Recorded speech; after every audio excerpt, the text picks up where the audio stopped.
사랑하는 자녀에게 기꺼이 모든 것을 내어주는 부모님의 마음. 그 숭고한 사랑은 세상 그 어떤 것과도 비교할 수 없죠. 하지만 때로는 이 깊은 사랑이 부모님 자신의 노후를 위태롭게 하는 위험한 도박이 될 수도 있다는 사실 혹시 알고 계셨나요? 자식에게 재산을 미리 물려주는 것이 과연 진정한 사랑일까요? 아니면 당신의 마지막 안전망을 스스로 걷어차는 행위일까요? 오늘은 많은 부모님이 자식을 위한다는 명목으로 행하는 이 행동이 사실은 당신의 황혼기를 벼랑 끝으로 내몰 수 있는 3가지 치명적인 함정을 품고 있다는 사실을 함께 들여다보려고 합니다. 물론 나는 괜찮을 거야, 내 자식은 절대 그렇지 않아라고 생각하실 수도 있습니다. 하지만 우리가 마주할 현실적인 이야기들은 결코 남의 일이 아닐 수 있다는 경각심을 일깨워 줄 겁니다. 자녀를 향한 애틋한 마음은 이해하지만 당신의 소중한 노후를 지키는 것 또한 부모로서 자신에게 부여해야 할 중요한 책임이라는 점 기억해 주시겠어요? 이제부터 그 위험한 함정들을 하나씩 살펴보겠습니다. 첫 번째 함정은 바로 부모님의 노후를 책임지겠다는 자녀의 약속, 즉 효도 계약이 법적으로 얼마나 허술할 수 있는지에 대한 이야기입니다. 많은 부모님이 자녀에게 재산을 증여하면서 나를 잘 보살펴 달라는 구두 약속이나 간단한 서면으로만 효도 계약을 맺으시는 경우가 많습니다. 자녀가 부모님의 노후를 책임지겠다는 굳은 맹세 아래 소중한 재산을 물려주시는 거죠. 마치 과거에 행복했던 한때처럼 자녀와 함께 증여 서류에 서명하며 밝게 웃던 그 순간을 떠올리실 겁니다. 앞으로 펼쳐질 평안한 노후를 꿈꾸면서 말이죠. 하지만 안타깝게도 자녀의 마음이 변하는 순간 부모님은 속수무책으로 무력감과 절망감에 빠지게 됩니다. 법률 상담소를 찾아가 난감한 표정으로 변호사에게 사정을 설명하는 노부부의 뒷모습은 이 계약이 얼마나 취약한지 여실히 보여주는 장면이 아닐까요?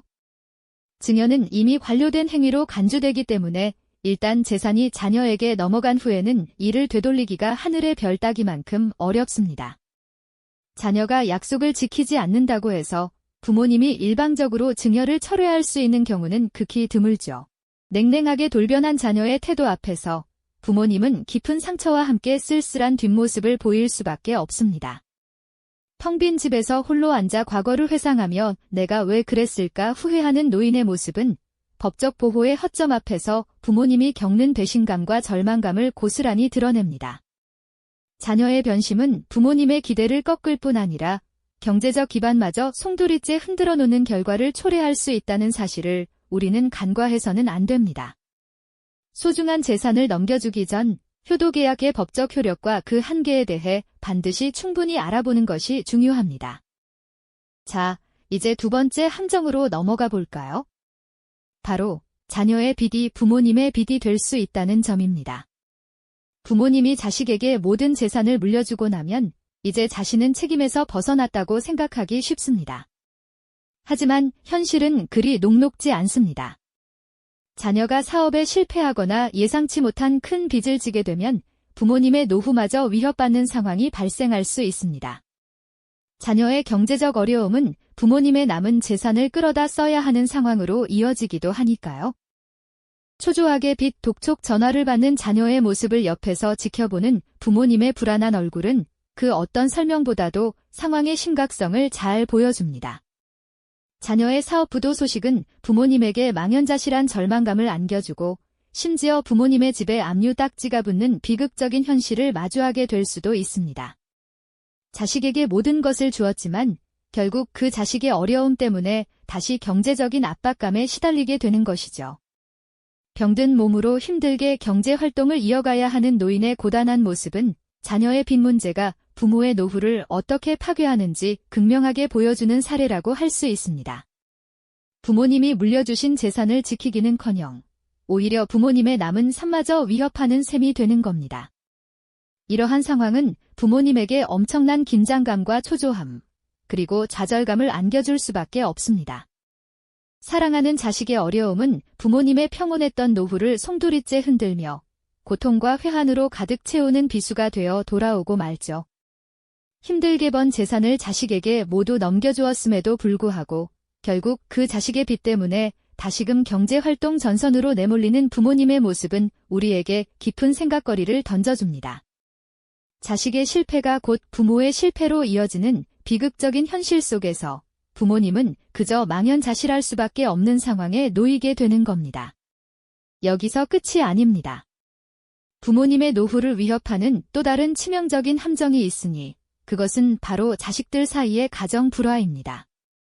부모님의 재산이 오히려 가족 간의 갈등을 심화시키고 애써 쌓아 올린 관계의 탑을 무너뜨리는 불씨가 될 수도 있다는 사실 알고 계셨나요? 자식 부부의 이혼이나 상속 재산을 둘러싼 형제자매 간의 반목은 부모님에게 직접적인 마음의 고통과 더불어 예상치 못한 경제적 손실까지 안겨줄 수 있습니다. 상상해보세요. 법원에서 마주 앉은 자식 부부 사이에서 어찌할 바를 모르고 초조하게 재판 과정을 지켜보는 부모님의 모습을요. 자식들의 행복을 빌며 건네준 재산이 오히려 이혼 소송의 빌미가 되거나 재산 분할의 복잡한 문제로 얽혀 부모님의 마음을 짓누르는 상황은 참으로 가슴 아픈 현실이죠. 자식들의 싸움에 휘말려 부모님은 어느 한쪽 편도 들 수 없는 난감한 처지에 놓이게 되고 그저 눈물과 한숨으로 밤을 지새우게 될 겁니다. 더욱 안타까운 것은 부모님의 재산을 두고 형제들 사이에 벌어지는 갈등입니다. 부모님이 살아계실 때부터 재산 문제로 얼굴을 붉히며 서로를 비난하는 자식들의 모습은 부모님에게 엄청난 충격과 절망감을 안겨줍니다. 사랑으로 키워낸 자식들이 돈 때문에 서로에게 칼날을 겨누는 모습을 지켜봐야 하는 부모님의 심정은 과연 어떨까요? 애써 모은 재산이 가족 간의 불화를 심화시키고 심지어는 가족 관계 자체를 파괴하는 원인이 되는 아이러니한 상황은 부모님의 노년 삶을 고독과 슬픔으로 물들일 수 있습니다. 결국 부모님은 어느 자식에게도 마음 편히 의지하지 못하고 외로이 식사하는 뒷모습을 보여주기도 합니다. 텅 빈 식탁에 홀로 앉아 가족 사진을 쓸쓸하게 바라보는 부모님의 눈빛 속에는 자식들을 향한 깊은 사랑과 함께 차마 말로 다 할 수 없는 서운함과 고립감이 배어 있을 겁니다. 자식들에게 모든 것을 주었지만 정작 중요한 순간에는 아무도 곁에 없는 듯한 쓸쓸함이 부모님의 마음을 짓누르는 것이죠. 이처럼 자식에게 재산을 미리 물려주는 것은 때로는 부모님의 노후를 벼랑 끝으로 내모는 위험한 선택이 될 수 있습니다. 자식의 변심으로 인해 효도 계약이 휴지 조각이 되거나 자식의 사업 실패로 인해 부모님의 남은 재산마저 위협받고 심지어 자식들의 가정 불화에 휘말려 고통받는 부모님들의 현실은 우리에게 뼈아픈 교훈을 안겨줍니다. 자식을 향한 사랑과 헌신은 분명 아름다운 가치이지만 그 사랑이 부모님 자신의 존엄한 노후를 파괴하는 결과를 낳아서는 안 될 것입니다. 우리의 노년은 누구도 아닌 우리 스스로가 지켜내야 할 가장 소중한 가치입니다. 자식에게 모든 것을 주었지만 결국 혼자 남겨지거나 오히려 자식의 불행에 휘말려 노년의 삶마저 파괴되는 부모들의 현실은 자식에게 재산을 미리 주는 것이 사랑이 아니라 때로는 당신의 마지막 방패를 스스로 내던지는 행위가 될 수 있습니다. 라는 강력한 경고를 던지고 있습니다. 이 이야기가 단순히 재산에 대한 경고를 넘어 우리 사회에서 부모와 자식 관계의 본질, 그리고 개인이 자신의 삶을 책임지는 주체적인 자세에 대해 다시 한번 생각하게 하는 계기가 되었으면 합니다. 당신의 노후는 누구보다 당신 스스로가 가장 현명하게 지켜야 할 소중한 자산임을 기억하시고 지금부터라도 신중하고 현명한 선택을 하시길 바랍니다.